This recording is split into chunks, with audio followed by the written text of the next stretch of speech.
יברכך אדוני וישמרך.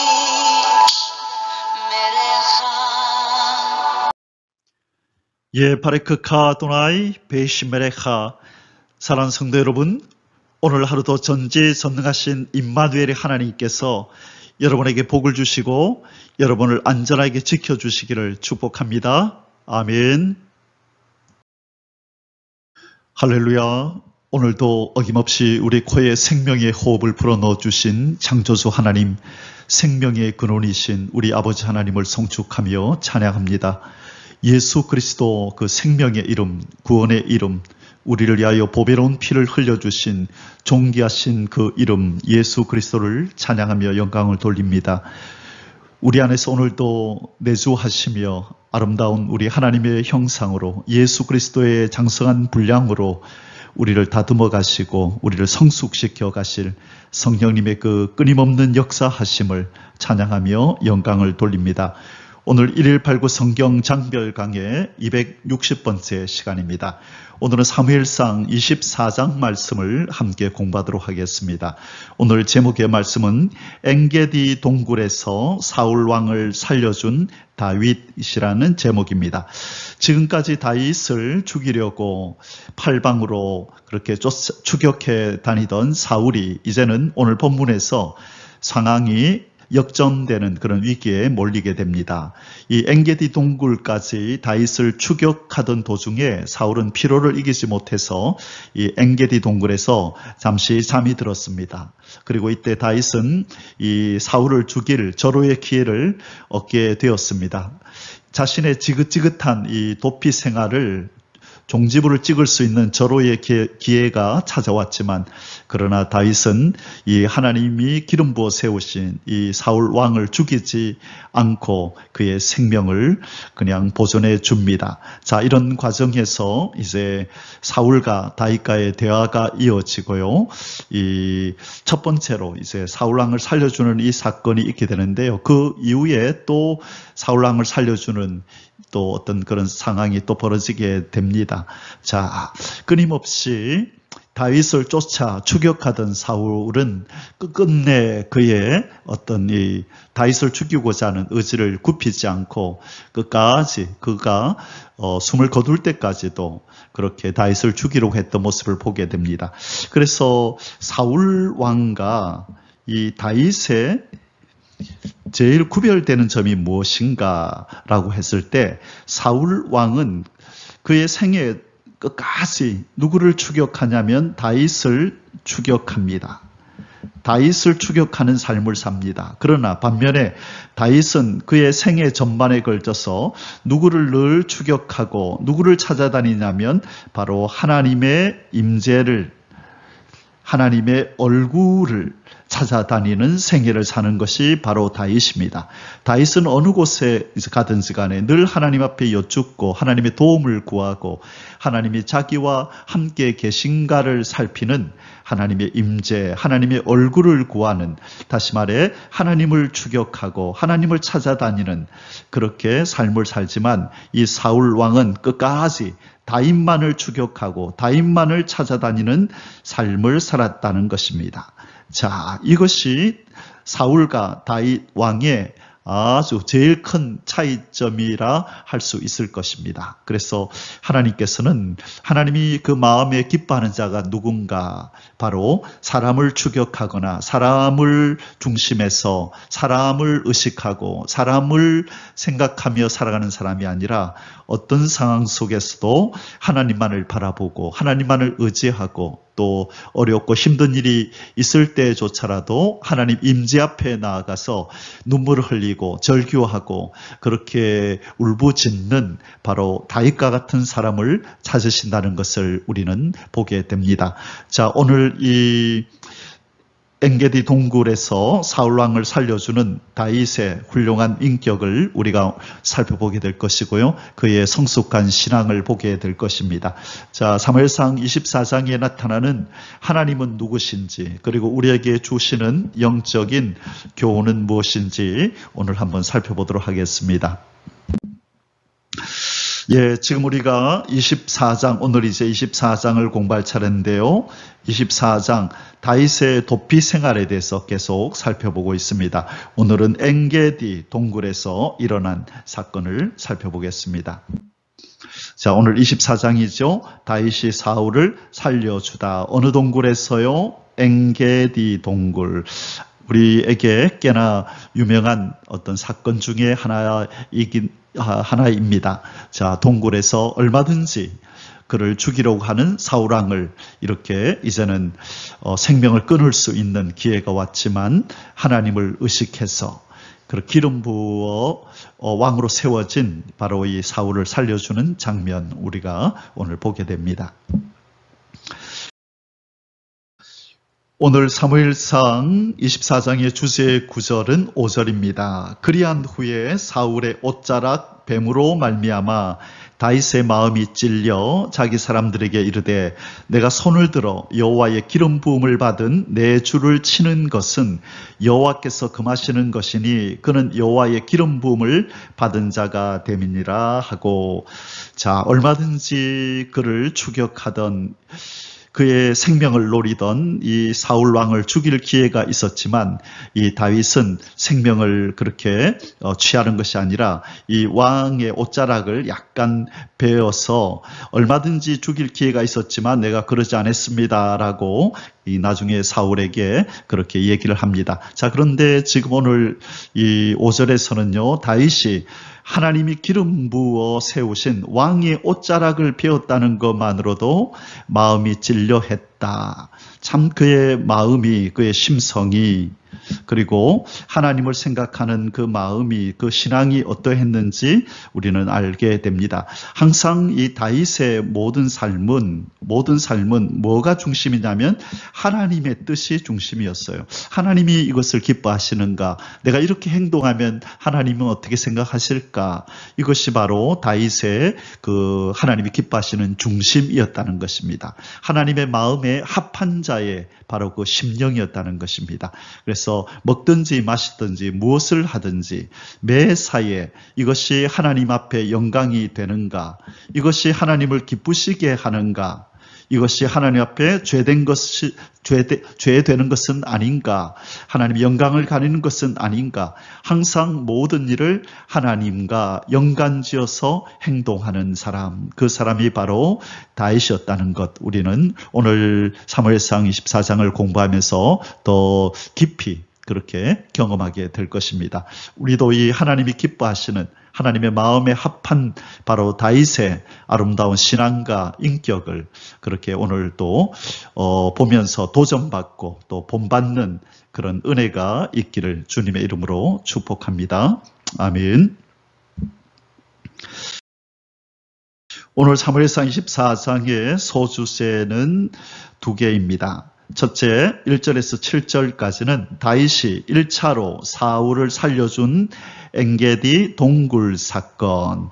자, 그리고 두 번째는요, 8절에서 22절까지 사울을 향한 다윗의 결백 호소와 사울의 일시적인 뉘우침.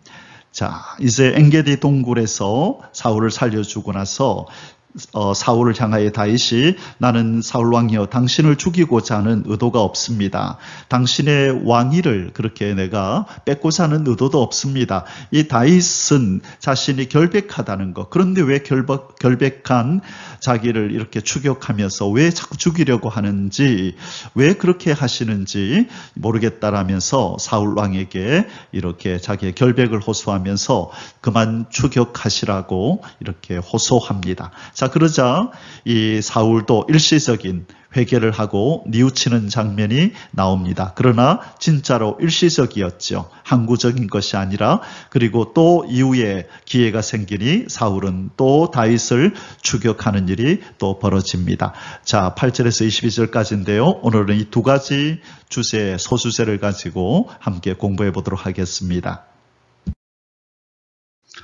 자, 이제 본론으로 들어가겠습니다. 첫 번째 소주제, 다윗이 1차로 사울을 살려준 엔게디 동굴 사건 1절에서 7절입니다. 자, 엔게디가 어디냐 하면요. 지금 다윗이 기브아에서 라마로 갔다가 라마에서 롭으로 갔다가 롭에서 가드로 갔다가 가드에서 아둘람으로 갔다가 아둘람에서 헤렛 수풀로 갔다가 헤렛 수풀이 아니죠. 저기로 갔었죠.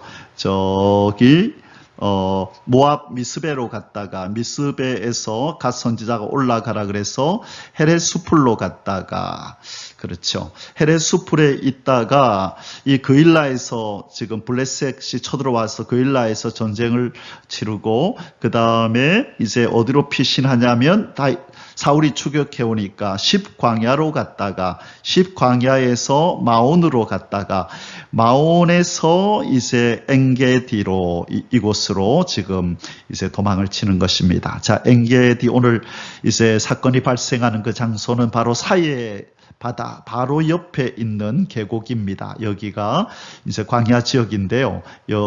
지금 이 조그마한 지도상으로서는 이 지형이 어떻게 생겼는지 우리는 잘 알 수 없습니다. 그래서 제가 사진을 여러 장 준비를 했습니다. 이 엔게디 동굴이 어떤 곳인지 바로 그래서 오늘 본문에 나오는 지형 바로 장소는 여기 엔게디 바로 사해 바다 바로 옆에 있는 엔게디라는 곳입니다. 자, 여기가 어디냐면요. 십황무지입니다. 앞에서 우리가 이 십황무지로 도망쳤다 했을 때, 자, 이스라엘의 지형이 이제 이렇게 생겼어요. 사막이 아니고 사막화 되어져 가는 광야라고 합니다.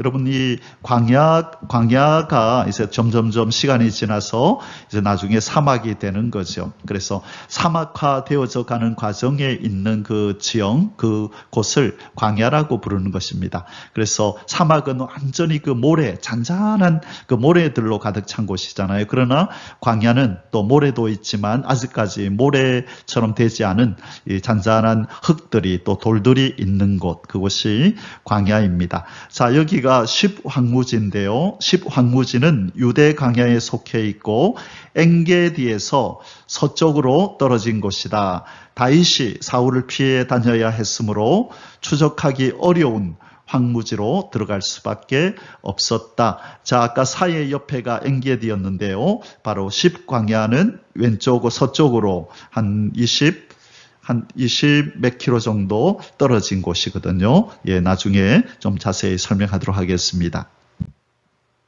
자, 이곳은 어디냐면 바로 이제 그 다윗이 십광야로 피했다가 그 다음에 마온으로 내려왔거든요. 좌우에 십이 있었는데 거기서 마온으로 내려왔다 그랬는데 바로 여기가 마온 광야의 전경입니다. 아까 십광야랑 거의 비슷하지요. 이렇게 계곡이 있고 이 광야이기 때문에 여기도 이렇게 숨을 곳들이 많이 있어요. 그렇게 좁은 곳이 아니라서 이곳의 어느 부분에 숨어버리면 이 사울이 군대를 풀어도 쉽게 찾을 수 없는 그런 지형이었습니다. 자, 다윗이 바위로 내려 마온 황무지에 있더니 어저께 우리 사무엘상 23장 25절에 나온 본문입니다. 지금 마온 황무지에 이르렀다는 곳이 바로 이곳입니다. 갈멜, 마온은 서로 인접해 있던 지역이다. 사울은 다윗을 죽이려고 마온 황무지까지 추격해 왔으나 블레셋의 침공 소식을 전해 듣고 다윗의 추격을 멈추고 철군한다. 어저께 그죠?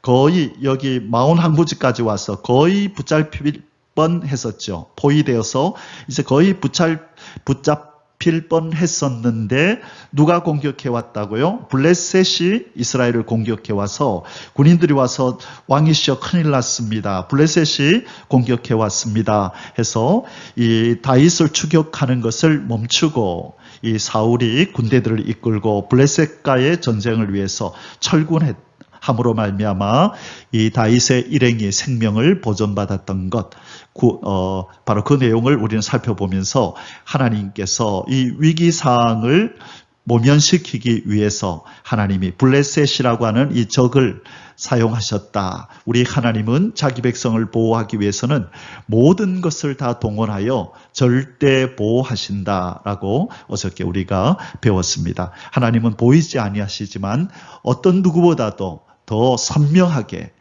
확실한 방법으로 우리를 도우시고 우리를 지키시고 우리와 동행하고 계심을 믿습니다. 아멘. 할렐루야. 자, 이제 엔게디가 여기 있습니다. 자, 여기가 10광야고요. 그 밑에가 이제 마온이라고 하는 바로 그 지역이었는데, 여기에서 이 동쪽으로 쭉 사해바다 쪽으로 가면 여기에 엔게디가 있습니다. 자, 10황무지 주변 지도인데요. 예루살렘이 있는 산악지대. 자, 예루살렘은 여기고요. 산악지대와 사이에 유대 광야가 남북으로 길게, 자, 여기가 유대 광야입니다. 유대 광야가 이렇게 있고요. 유대 남북으로 길게 자리하고 있다. 유대 광야 남쪽에 10이라는 도시가 있고, 여기에요. 자, 그곳에서 엔게디에 이르기까지 25km, 그렇죠. 10에서부터 엔게디까지 25km 된다는 것입니다. 이 전체가 다 이 황무지고 광야 지역입니다. 그래서 이 10에서 마온으로 왔다가 마온에서 이제 거의 포위되어서 붙잡힐 뻔했었는데, 이제 사울의 군대들이 철군함으로 빨리 엔게디로 이렇게 도망을 쳤습니다. 그래서 오늘은 이 엔게디에 있는 한 동굴에서 사건이 발생합니다. 지금 이 블레셋과의 전쟁을 위해서 철군했다가 전쟁을 치르고 다시 엔게디 지역에 이 사울의 이 군대들이 와서 이 지역을 또 추격하다가 이제 한 동굴에서 이제 다윗이 이 사울을 만나서, 사울이 자는 동안에 몰래 만나서 죽일 수 있는 기회가 생기는 바로 그 사건이 오늘 사건입니다. 자, 그러면 우리 조금 더 한번 엔게디가 어느 곳인지 사진을 좀 보고 이제 본문으로 들어가겠습니다. 자, 여기가 엔게디입니다. 엔게디. 자, 여기가 사해바다라는 건 아시겠죠? 사해바다. 바로 그 사해바다 부근에 이렇게 계곡, 이렇게 절벽들이 이렇게 있죠. 여기가 바로 엔게디입니다.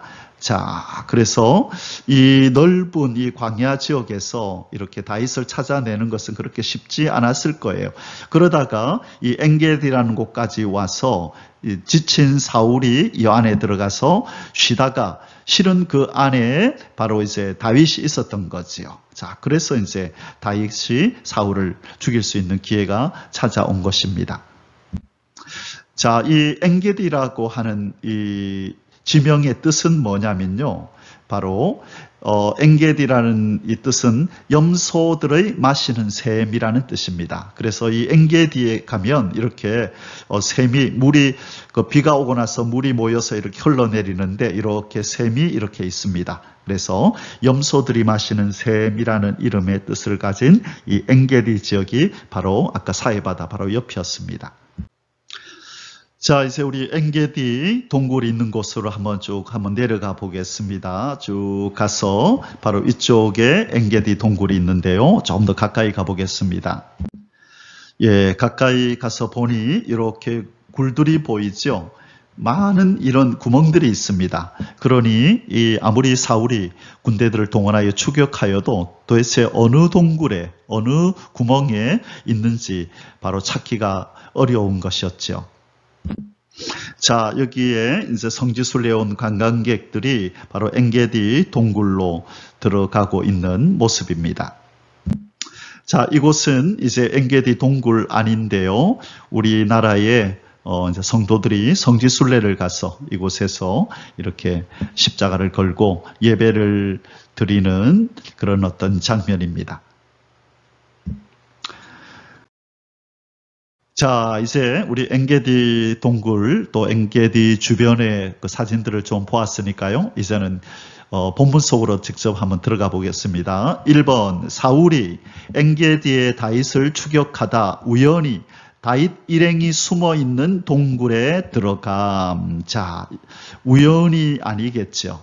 하나님께서 그렇게 인도하셨겠죠. 이번 사건이 발생해야 되기 때문입니다. 자, 지금 다윗의 일행이 숨어 있는 동굴을 그냥 이 사울이 모르고 들어간 것입니다. 좀 시로 들어간 것이죠. 그 안쪽에는 다윗의 일행이 지금 이미 자리하고 있는 상황입니다. 1절에서 3절 사울이 블레셋 사람을 쫓다가 돌아오매 그렇죠. 아까 지난 장에서 블레셋 사람을 치러 갔다가 올라갔었잖아요. 철군했었잖아요. 그리고 다시 돌아온 것입니다.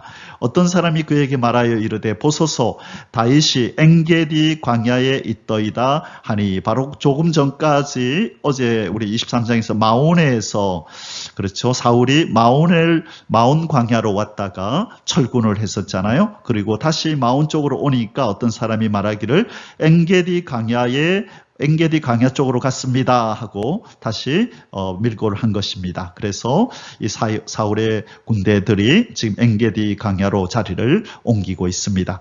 자, 사울이 온 이스라엘에서 택한 사람 3,000명을 거느리고 다윗과 그의 사람을 찾으러 들염소 바위로 갈새. 아까 염소들이 마시는 샘이 바로 엔게디라 그랬죠. 여기는 아마 염소들이 많이 있었나 봐요. 이 지역에. 길가 양의 우리에 이른즉 굴이 있는지라. 사울이 뒤를 보러 들어가니라. 자, 여기서 뒤를 보러 들어간다는 말은 이 화장실을 찾아서 들어갔다는 거예요. 자, 화장실, 이 대변을 보러 들어갔다는 말이 있죠. 자, 다윗과 그의 사람들이 그 굴 깊은 곳에 있더니, 자, 지금 뒤를 보러 들어갔는데 바로 다윗과 그의 사람들이 그 굴 깊은 곳에 이미 숨어 있었던 거죠. 그러자 지금 이 사울이 들어오는 것을 보고 지금 이 다윗 일행들은 아마 숨을 죽이고 어떤 일이 벌어질까 지켜보았을 것입니다. 자, 여기에서 이 뒤를 보러 가다, 이것은 지금 개역 개정에서 성경에서 이렇게 번역을 한 것이고요. 이전에 우리가 사용하던 개역 한글 성경에서는 뭐라고 표현을 했었냐면 여기서는 뒤를 보러 가다지만은 전에 성경에서는 발을 가리우러 가다 이렇게 표현을 했어요. 발을 가리우다, 발을 가리러 가다, 이것이 바로 뒤를 보러 가다라는 말과 같은 뜻이에요. 그래서 이전 성경에 발을 가리우러 가다 이렇게 발을 가리우러 들어가니라 이렇게 돼 있었는데 그게 무슨 말인지 바로 직감할 수 없었기 때문에 이번에 번역을 하면서 뒤를 보러 가다, 그렇게 화장실을 쉽게 연상할 수 있는 이런 표현으로 바꾼 것입니다. 자, 이번 다윗이 사울 왕을 살려줌 4절에서 7절. 다윗의 사람들이 이르되 보소서 여호와께서 당신에게 이르시기를 내가 원수를 내 손에 넘기리니 내 생각에 좋은 대로 그에게 행하라 하시더니 이것이 그날이니이다 하니. 자, 지금 이 다윗의 부하들의 눈에 볼 때는요, 지금보다 더 좋은 기회가 없다고 생각한 거죠. 지금 이 뒤를 보러 왔기 때문에 사람들을 대동하여 들어오지 않은 것이고 아마 사울왕 혼자 아마 들어왔을 것입니다. 그 안에 누가 있을 거라고는 생각도 안 했겠죠. 그래서 지금이 절호의 기회라고 이 다윗과 함께한 사람들은 생각했고, 그러면서 뭐라고 얘기하냐면 보소서 여호와께서 당신에게 이르시기를 내가 원수를 내 손에 넘기리니 내 생각에 좋은 대로 그에게 행하라 하시더니 이것이 그날이니이다. 자, 하나님이 다윗에게 이렇게 말씀하신 경우가 있었나요? 내가 원수를 네 손에 넘기리니 네 생각에 좋은 대로 그에게 행하라. 자, 이렇게 직접적으로 사울이 바로 네 원수다, 내가 그를 네 손에 붙이리라, 하나님 그렇게 말씀하지 않으셨어요. 자, 지금 이 다윗과 함께한 사람들이 말하는 이 내용은 어디에서 우리가 볼 수 있냐면 이 요나단과 다윗이 언약을 하잖아요. 이때 요나단이 다윗에게 뭐라고 얘기를 하냐면 이렇게 얘기를 하거든요. 20장 16절에서 뭐라고 얘기를 했냐면 이렇게 얘기를 합니다. 여호와께서는 다윗의 대적을 치실지어다. 여호와께서는 다윗의 대적들을 치실지어다라고 요나단이 다윗에게 그렇게 하나님을 향하여 지금 간구하는 거예요. 하나님, 다윗의 대적들을 치시옵소서라고 요나단이 다윗을 위하여 그렇게 축복해주고 다윗을 위하여 간구해주는 내용이 사무엘상 10장 16절에서 나오고요. 그 다음에 이 원수들을 치는 것과 관련해서 하나님께서 다윗에게 하신 말씀은 이 블레셋과 싸울 때 주로 하나님이 이렇게 말씀하셨죠. 뭐라고 말씀하시냐면 블레셋 사람들을 너의 손에 붙이겠다. 자, 블레셋을 너의 손에 붙이겠다. 붙인다는 말은 이기게 하겠다는 뜻이죠. 그래서 하나님과 관련되어서 하나님이 이 원수를 진멸하게 하시겠다고 하는 이 표현과 관련해서 나타나는 이 두 가지는 바로 요나단이 다윗을 위해서 그렇게 사무엘상 20장에서 하나님이 너의 대적들을 치시기를 원한다, 치실지어다 하는 이 내용과 하나님께서 직접 다윗에게 블레셋을 네 손에 붙이겠다. 자, 그런데 사울 왕에 대한 직접적인 이야기가 있나요? 없죠. 그러나 이 다윗과 함께 한 이 사람들은 바로 이 사울 왕이 다윗을 죽이려고 하는 이 사울 왕이 바로 당신의 원수이잖아요. 그러므로 바로 이 원수를 지금 죽인다 한들 그것이 어떤 추호의 하자가 있거나 문제가 있거나 어떤 하나님께서 문제 삼을 만한 그런 일이 아니라고 생각합니다. 또 어떤 누가 들어도 당연히 할 바를 했다라고 생각하지 다윗이여 당신이 못할 일을 했다라고 비난할 사람이 없습니다. 지금 그렇게 말하고 있는 것입니다. 그렇다면 다윗은 이에 대해서 어떻게 생각할까요? 자, 보겠습니다. 다윗이 일어나서 사울의 겉옷자락을 가만히 베니라. 자, 아주 조심스럽게 가서 뒷일을 보고 있는 사울 왕의 뒤로 살 가서 그의 옷자락을 가만히 베었다는 것입니다. 그리한 후에 사울의 옷자락 뱀으로 말미암아 다윗의 마음이 찔려 자기 사람들에게 이르되 내가 손을 들어 여호와의 기름 부음을 받은 내 주를 치는 것은 여호와께서는 금하시는 것이니 그는 여호와의 기름 부음을 받은 자가 됨이니라 하고 다윗이 이 말로 자기 사람들을 금하여 사울을 해하지 못하게 하니라. 자, 지금 다윗의 일행들은 다윗으로 하여금 절호의 기회입니다. 죽여야 합니다. 이것이 하나님의 뜻입니다라고 생각하죠. 자, 이 사고는 누구의 사고와 비슷하죠? 사울 왕의 생각과 비슷해요. 이전에 다윗을 추적할 때에 왕이시여 다윗이 저기 있나이다 하니까 옳거니 잘됐다. 하나님이 드디어 나에게 다윗을 죽일 기회를 주셨구나라고 그렇게 모든 것들을 하나님의 뜻으로 그렇게 여기며 하나님이 내게 주신 기회다. 뭐 할 기회? 다윗을 죽일 기회를 하나님이 주셨다. 그렇게 모든 일들을 자기중심적으로 해석했지만 다윗은 반대입니다. 누가 봐도 분명히 사울을 죽일 수 있는 아주 절호의 기회였음에도 불구하고 다윗은 그렇게 받아들이지 않았어요. 하나님이 나에게 기회를 주셨다. 드디어 이 지긋지긋한 도피 생활을 종지부를 찍도록 하나님이 사울 왕을 죽일 기회를 주셨다라고 여기지 않고 오히려 하나님의 기름 부음 받은 자를 내가 손대면 안 돼. 그리고 그의 옷자락 뺀 것만으로도 그렇게 마음이 찔려 했고 강력하게 그의 부하들에게 명령하여 절대로 사울의 생명을 건드리지 말라고 그렇게 경고하고 있는 부분입니다. 지금 다윗의 부하들은 강력하게 지금 종용합니다. 아닙니다. 죽여야 됩니다. 그러나 다윗의 생각은 달랐다는 거죠. 항상 하나님 중심입니다. 하나님이 이 일을 어떻게 생각하는가를 먼저 생각하는 것, 그것이 하늘의 사람의 그 사고방식이고 가치관이고 삶의 모습입니다. 그래서 우리는 하나님께서 또 예수님께서 우리에게 자아를 죽이고 누구든지 나를 따라오려거든 자기를 버리고 자기를 부인하고 나를 쫓으라 했을 때 자기를 부인한다는 것이 무엇입니까? 내 뜻을 포기하는 것이죠. 내 중심적인 사고를 버리는 것입니다. 하나님의 뜻 가운데서 해석하고 하나님을 중심에서 상황을 파악하고 행동하는 것, 그것이 자기를 부인하는 것입니다. 우리도 이 다윗과 같은 이런 성숙한 그런 모습을 갖출 수 있기를 주님의 이름으로 축복합니다. 아멘. 자, 마지막에 사울이 일어나 굴에서 나가 자기 길을 가니라. 자, 지금 사울은 지금 이를 보고 밖으로 나갔어요. 그런데 지금 뭘 모르고 있죠? 자기의 옷자락이 잘려 나간 것을 지금 모르고 있는 것입니다.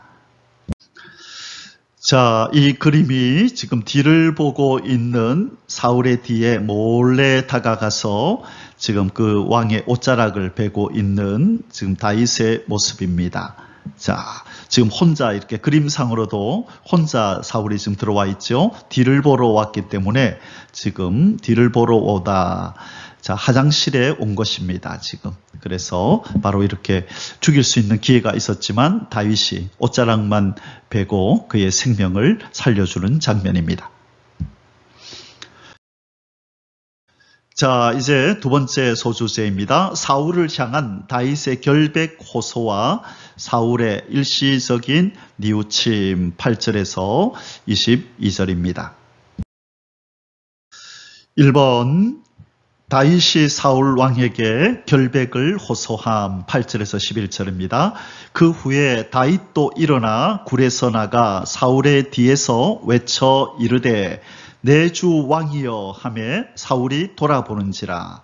자, 지금 사울이 먼저 이를 보고 나갔습니다. 그리고 어느 정도 거리를 두고 가고 있을 때 뒤에서 다윗이 나온 것이죠. 그리고 사울 왕의 뒤를 보면서 외친 것입니다. 뭐라고 불렀죠? 내 주 왕이여라고 소리를 쳤네요. 그러자 사울이 돌아보는지라. 다윗이 땅에 엎드려 절하고, 자, 예의를 갖춥니다. 왕 앞에 예의를 갖추고 다윗이 사울에게 이르되 보소서, 당신이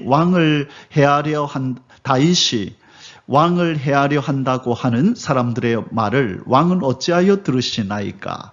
자, 주변의 사람들이 그렇게 거짓 뉴스를 퍼뜨려서 선동을 한 것이겠다, 그죠? 뭐라고 얘기를 했다고요? 다윗이 왕이여 당신을 죽이고 당신의 왕위를 뺏으려고 합니다. 그렇게 지금 거짓 뉴스를 퍼뜨린 것이죠. 자, 지금 다윗은 이 사실을 알고 있는 것입니다. 왜 사울이 자기를 추격하는지, 바로 거짓 뉴스를 듣고 지금 사울이 오해하고 있다는 것을 안 것이죠. 그래서 다윗은 사울의 이 오해를 풀어주고 싶었던 것입니다. 그래서 먼저 그를 부른 후에 그 앞에 엎드려서 절을 함으로 예의를 갖추고 사람들의 말을 왕은 어찌하여 들으시나이까? 다윗이 왕을 해하려 한다라고 하는 말을 왜 그 말을 믿으십니까? 이 말이죠. 오늘 여호와께서 굴에서 왕을 내 손에 넘기신 것을 왕이 아셨을 것이니이다. 그러면서 이제 좀 있으면 옷자락을 보여줍니다. 어떤 사람이 나를 권하여 왕을 죽이라 하였으나 내가 왕을 아껴 말하기를 나는 내 손을 들어 내 주를 해하지 아니하리니 그는 여호와의 기름 부음을 받은 자이기 때문이라 하였나이다. 자기 부하와 나눈 대화를 지금 사울에게 그렇게 그대로 얘기해 줍니다. 어떤 사람은 바로 부하를 얘기하겠죠. 자, 이렇게 죽일 수 있는 기회가 있었지만 부하들은 죽이자 하였지만 저는 그렇게 하지 않았습니다. 하나님 여호와께서 기름 부으신 왕을 제가 어떻게 죽일 수 있겠습니까? 그렇지 않았습니다. 자, 이제 증거를 보여드리겠습니다 하면서 계속 말을 이어갑니다. 11절 내 아버지여 보소서. 자, 내 아버지라고 부릅니다. 장인 어른입니다. father-in-law. 이 법적으로 이제 아버지지요. 장인어른도 아버지잖아요. 그렇죠? 그래서 내 아버지여, 나의 아버지여 보소서. 내 손에 있는 왕의 옷자락을 보소서. 내가 왕을 죽이지 아니하고 겉옷자락만 베었은즉 내 손에 악이나 죄가가 없는 줄을 오늘 아실지니이다. 왕은 내 생명을 찾아 해하려 하시나 나는 왕에게 범죄한 일이 없나이다. 자, 이제 도저히 부인할 수 없는 증거를 이렇게 내밀었습니다. 얼마든지 손을 뻗어서 그 옷자락이 아니라 목에다 갖다 대었다면 그 순간에 찰나에 생명을 거둘 수 있었지만 다윗은 그렇게 하지 않고 바로 그의 옷자락만 베었음을 그렇게 보여준 것입니다. 그렇게 부인할 수 없는 증거 앞에서 이제 사울은 어떻게 행동을 했을까요? 계속 보겠습니다. 2번, 다윗이 결코 사울왕을 해하지 않겠다고 약속함. 12절에서 15절. 여호와께서는 나와 왕 사이를 판단하사 여호와께서 나를 위하여 왕에게 보복하시려니와 내 손으로는 왕을 해하지 않겠나이다. 자, 지금 다윗은 지금 분명히 사울 왕이 잘못하고 있다는 것을 분명히 지적하고 질책합니다. 여호와께서 나와 왕 사이를 판단하사 여호와께서 나를 위하여 왕에게 보복하시려니와 그저 좋은 말만 한 것이 아니라 그저 예의만 갖춘 것이 아니라 왕이여, 왕이 지금 나에게 하는 이 행동은 악한 일입니다. 하나님이 심판하실 일입니다. 반드시 하나님이 판단하셔서 나를 위하여 왕에게 보복하실 것입니다. 뜨끔한 이야기를 지금 하는 것입니다.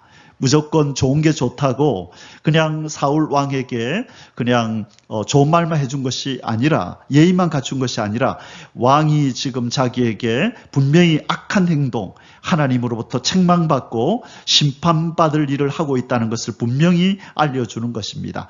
하나님이 당신에게 반드시 보복하실 것입니다. 그러나 내 손으로는 왕을 해하지 않겠나이다. 옛 속담에 말하기를 악은 악인에서 난다 하였으니 내 손이 왕을 해하지 아니하리이다. 당신은 지금 악한 일을 하고 있지만 나는 내 손으로 왕을 해하는 악한 일을 하지 않겠습니다. 그 이야기죠. 이스라엘 왕이 누구를 따라 나왔으며 누구의 뒤를 쫓나이까? 죽은 개나 벼룩을 쫓음이니이다. 자, 자기 자신을 이렇게 낮춥니다. 나는 죽은 개와 방불한 사람이고 나는 벼룩입니다. 그냥 꽉 눌러버리면 죽을 수밖에 없는 보잘것없는 이런 존재를 왜 그렇게 추격하신다고 시간을 낭비하십니까? 나는 당신을 해하려고 하는 의도가 전혀 없습니다. 그것을 지금 강조하고 있는 것이죠. 자, 여기서 우리는 지금 다윗이 사울왕 앞에 자신을 표현하는 이 죽은 개 그리고 벼룩에 대해서 조금 더 생각해 볼 필요가 있습니다. 지금 얼마나 자기 자신을 그렇게 비하하고 자기 자신을 비천하게 지금 여기면서 왕에게 자기를 소개하는지 우리는 볼 수가 있습니다. 이 개라는 표현은요, 우리 신약에 가면 잘 알겠지만, 우리 신약에서 많이 보아서 알고 있겠지만요, 주로 이 개라는 표현은 이스라엘 백성들이 이방인들을 지칭할 때 사용하는 용어입니다. 상대방을 비하하고 멸시하는 아주 모욕적인 그런 의미를 담고 있는 것이죠. 그런데 이 단어 앞에 이 죽은 개, 그냥 개도 아니고 무슨 개죠? 죽은 개입니다.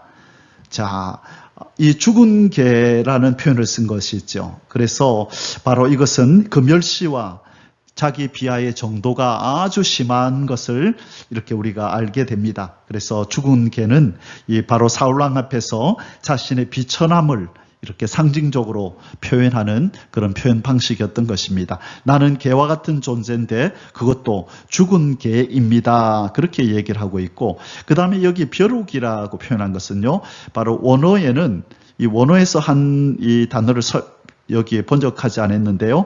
한 벼룩이에요. 원어에 보면, 히브리 원어에 보면 벼룩도 여러 마리가 아니라 한 벼룩, 한 마리의 벼룩, 아주 비천하디 비천한 아무 쓰잘데기 없는 그런 하찮은 존재라는 것을 지금 얘기하는 겁니다. 자, 하찮은 존재입니다. 나는 한 마리 벼룩 같은 존재고 나는 죽은 개입니다. 왜 나 같은 것을 쫓아다니십니까? 그렇게 이야기한 것이죠. 자, 계속 말을 있습니다. 다윗이 그런즉 여호와께서 재판장이 되어 나와 왕 사이에 심판하사 나의 사정을 살펴 억울함을 풀어주시고 나를 왕의 손에서 건지시기를 원하나이다 하니라. 자, 사랑하는 성도 여러분, 우리 하나님께서 로마서에 보면 원수 갚는 것이 내게 있으니 내가 갚으리라 그렇게 말씀하셨죠. 자, 원수 갚는 것, 원수 갚음은 누구에게 맡기라고요? 하나님께 맡기래요. 그리고 우리 보고는 뭘 하래요? 원수를 사랑하래요. 우리가 할 일은 원수를 사랑하는 것이고, 원수 갚는 것은 하나님께 맡기라, 그렇게 말씀하고 있습니다. 자, 우리가 이 원수 사랑에 대해서 오늘 결론에서 좀 깊이 좀 한번 살펴볼 것이고요.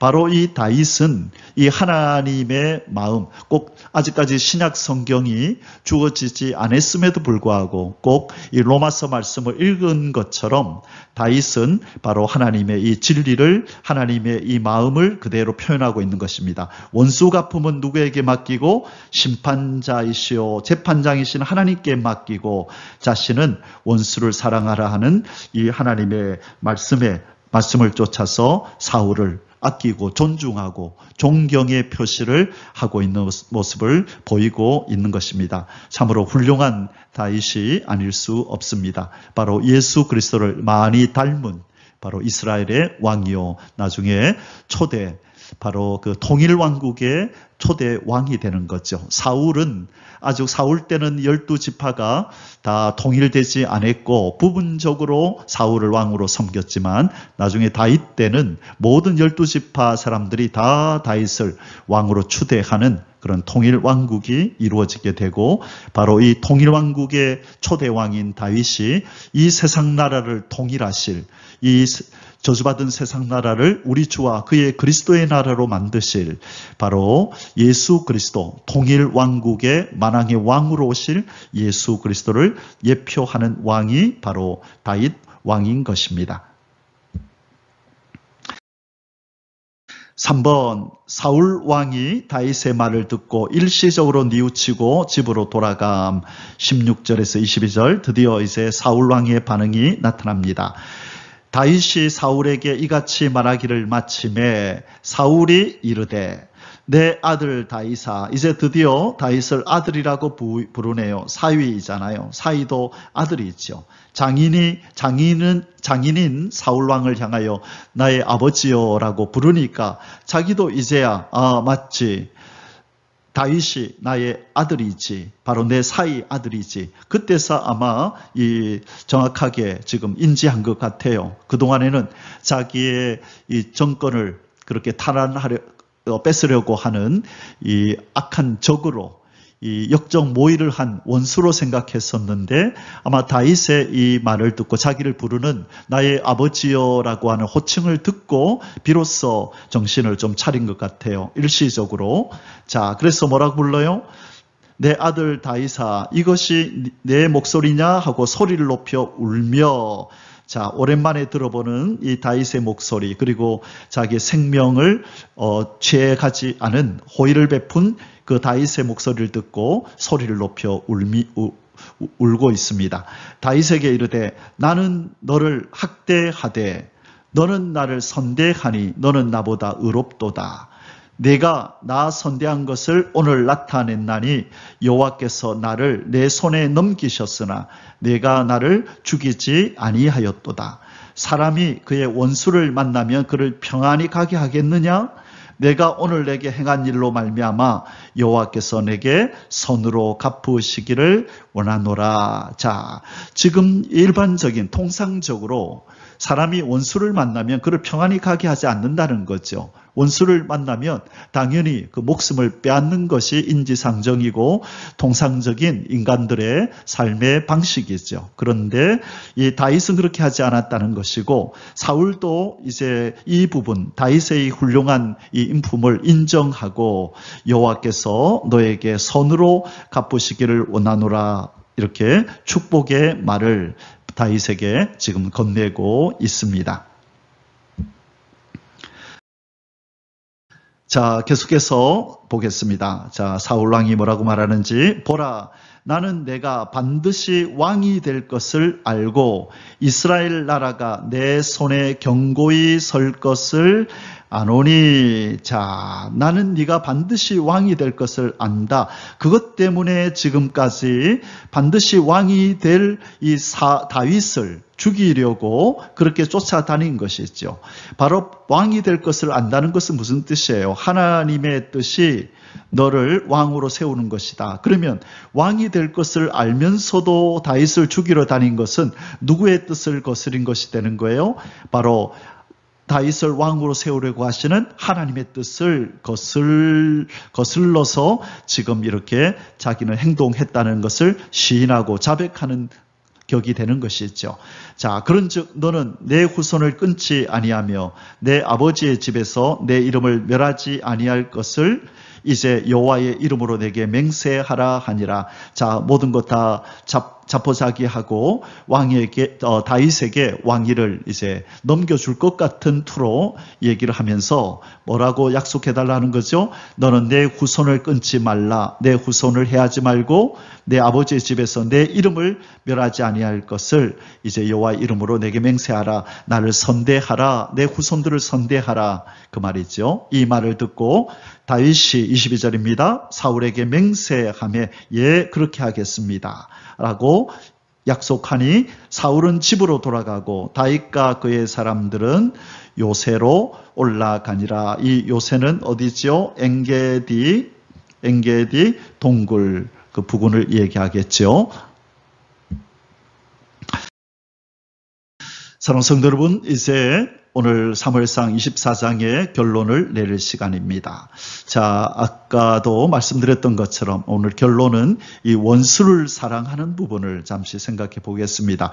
통과하기 힘든, 그러나 통과해야만 하는 하나님의 훈련 과목이 뭐냐? 그것이 원수를 사랑하라입니다. 우리 예수님께서 원수를 사랑하라고 말씀하시고 뺨을 때리면 오른밤을 때리면 왼밤도 돌려대고 겉옷을 달라 하면 속옷도 주고 오리를 가자 하면 십리도 가라. 그런 말씀을 하셨고 또 원수에게 더 선을 베풀어라. 그것이 그의 머리에다가 화롯불을 올리는 격이 된다. 그것이 원수로 하여금 부끄럽게 만드는 것이, 원수를 부끄럽게 만드는 것이다. 그런 류의 말씀들을 많이 하셨었죠. 자, 그렇다면 왜 우리에게 원수 같은 존재를 붙이실까요? 문제는 그것입니다. 왜 원수 같은 이 사울을 다윗의 생애에 다윗에게 붙이셨을까요? 좀 하나님이 사랑하는 다윗이라면 그 주변에 아주 선한 사람들만 득실거리게 해서 좀 다윗의 마음을 편하게 해주면 안 되었나요? 왜 그렇게 10년 동안이나 지긋지긋하게 다윗의 생명을 노리는 이 원수 같은 사울을 붙이셔서 다윗을 이렇게 힘들게 만드셨을까요? 그것이 바로 오늘 우리가 결론적으로 생각해 볼 것입니다. 여러분, 이 원수가 우리 주변에 없다면 원수를 사랑하라고 하는 이 하나님의 말씀을 실천할 기회가 우리에게는 없잖아요. 이것을 훈련할 기회가 없잖아요. 그래서 원수 같은 사람들을 우리에게 붙여줄 때에 하나님이 원수를 사랑하라. 내가 그렇게 한 것처럼 인생아 너희들이 나의 원수였단다.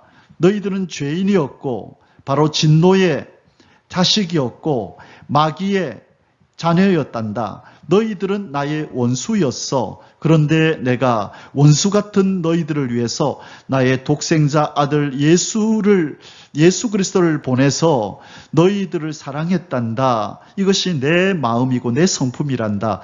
너희도 하늘 백성이 된 너희도 나의 자녀가 되고 나의 백성이 된 너희도 내가 원수를 사랑하는 것처럼 너희도 바로 이런 사랑을 품어라. 그런데 원수가 주변에 있어야 원수를 사랑하든지 말든지 하지요. 늘 좋은 사람만 우리 주변에 득실거리고 주변에 가득 찬데 언제 원수를 만난다는 말입니까? 원수를 만나야 훈련을 하지요. 처음에 여러분 원수 같은 사람이 우리에게 있을 때 처음부터 사랑이 되나요? 안 되지요. 나도 죽이고 싶고 나도 해를 가하고 싶고 생각만 해도 이가 막 갈리는 그런 마음이 속에서 일어나잖아요. 처음부터 어떻게 원수를 사랑하는 그런 성인군자 같은 그런 사람이 될 수 있나요? 그럴 수 없는 거죠. 그러나 원수 같은 사람이 우리 주변에 있을 때 이제 하나님 말씀을 가지고 믿음의 싸움을 하는 것입니다. 하나님은 원수를 사랑하라 그러는데 왜 나는 원수가 사랑이 안 될까? 왜 생각만 하면 치가 떨리고 나도 원수 갚아주고 싶고 왜 이렇게 사람들 만나면 험담하고 싶고 그 사람에 대해서 안 좋게 말하고 싶을까? 그런데 하나님은 원수를 사랑하라 하니 하나님 내 마음을 바꿔주십시오. 나도 원수를 사랑하는 아버지 하나님의 마음을 우리 예수 그리스도의 마음을 나도 가지고 싶습니다. 성숙하고 싶습니다. 그 믿음 주옵소서. 그 사랑의 마음을 내게 이식시켜 주옵소서. 그렇게 몸부림을 치는 거죠. 자, 몸부림을 치면서 어떻게 하면 원수를 사랑할까? 그러면서 우리가 이제 한 단계씩 나아가는 겁니다. 좋다. 그러면 처음부터 사랑을 못한다면 그 원수 같은 사람을 생각할 때마다 내가 축복하자. 축복부터 시작하자. 미워하는 감정이 아니라 하나님 비록 원수 같은 저 인생이지만 하나님 내가 저 사람을 사랑하기 원합니다. 축복합니다. 저 사람 잘 되게 해주시고 형통하게 하시고 하나님 그 사람에게 복을 내려 주옵소서라고 여러분 복을 빌기 시작할 때에 그 다음부터 어느 순간에 이제 원수 같았던 그 사람을 딱 떠올리면 내가 복을 비는 사람인데 즉시 미움의 감정이 바로 들어오지는 않아요. 지금 복을 비는 내 마음과 원수를 미워하는 내 마음이 서로 부딪히면서 갈등 상황이 생깁니다. 복을 빌어야 되는데 왜 미워질까? 참 미워하고 싶은데 또 복을 빌고 있는 내 모습을 볼 때에 갈등 사항이 생기죠. 그러다가 갈등 사항들이 점점 줄어들기 시작하다가 어느 날 나도 모르게 이제 이 원수 같던 사람이 내가 그동안 복을 빌어 주었던 이 긴 시간들을 통하여 내 마음속에 어느덧 우리 하나님의 사랑이 자리하고 이 사랑이 미움을 덮어버리고 이제 내 마음속에 그 사람을 생각해도 미운 마음이 아니라 불쌍히 여기는 마음, 긍휼히 여기는 마음이 자리하게 되었다는 것을 보게 됩니다. 자, 이 부분이 어쩌면 하나님이 하나님 백성에게 내리시는 하나님이 통과하기를 원하시는 최후의 훈련 과목이 아닌가 그런 생각이 들어요. 참 다른 것들은 그래도 좀 실천하기 쉬운데 이 원수 같은 존재를 사랑하는 단계에 이르는 것, 그냥 상종하지 않고 지내는 것도 아니고 그를 사랑하라고 얘기를 하니 얼마나 그것이 힘든 일이겠습니까?